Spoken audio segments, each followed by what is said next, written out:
Clock is running. It's at 22, 21, now 20. Ivy over the timeline. Ohio State in man-to-man defense. Now at 15, now 14. Ivy will set the offense into motion as now we are at 10.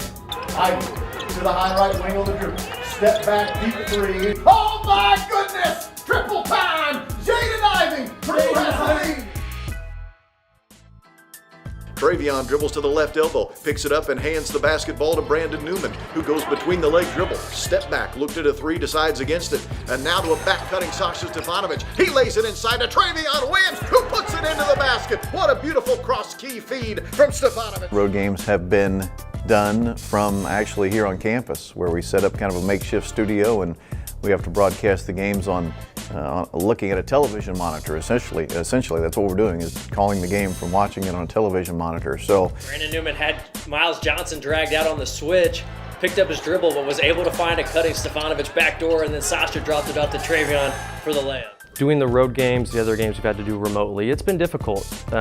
Certainly from someone who likes to be able to watch the bench and see some of the other things going on during the game and pick up those little things that I can bring to the broadcast. That's been hard, just going off of the feed alone. Sasha's going to shoot a three in transition and knock it down. Oh, I thought it was ill-advised, but if you're going to make it, then go ahead and take it. Stefanovic with a triple.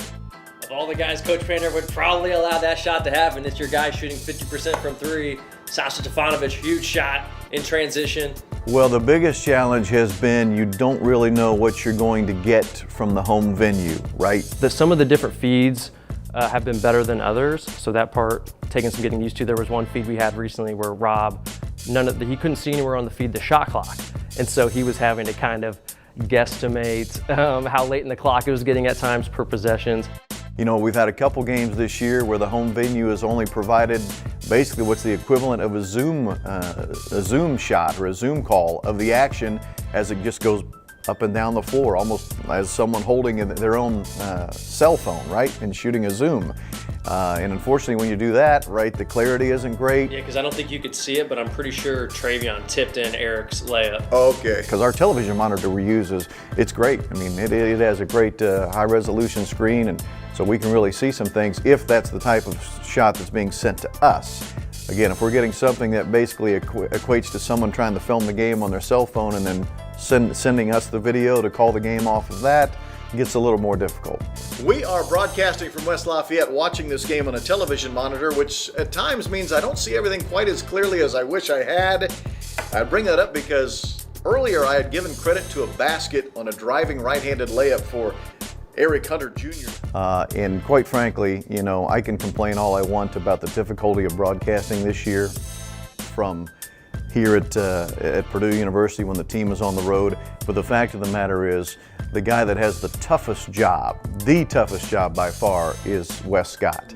Oh, it's back anyway, never mind. Come on, man. Have a little fade. Number one, not only is he in charge of making sure from an audio standpoint that we're sending a clean feed to those on the radio listening airwaves, he also has now had to take on the added responsibility of making sure we get the video feeds properly from the venue that happens to be hosting the game. I mean, it's just like we're at the rack, man. It was as a year to get started, not having the fans. Maybe it's been easier for me because it's just been the game itself for me to focus on. But I'm really excited to have a packed Mackey and to see all the fans back. And certainly it'll be fun to get back into the arenas, call games live as they happen from an arena, not from a makeshift studio back here in West Lafayette. But what I'll really appreciate the most, and what I do appreciate now, and he writes the old, you don't appreciate it really maybe until it's taken away from you, is just the inclusiveness that we have from a radio broadcast team with our Purdue basketball team. I've really missed that this year. The camaraderie and that part of just feeling like you're part of the family, that's been a tough part to miss out on, without question.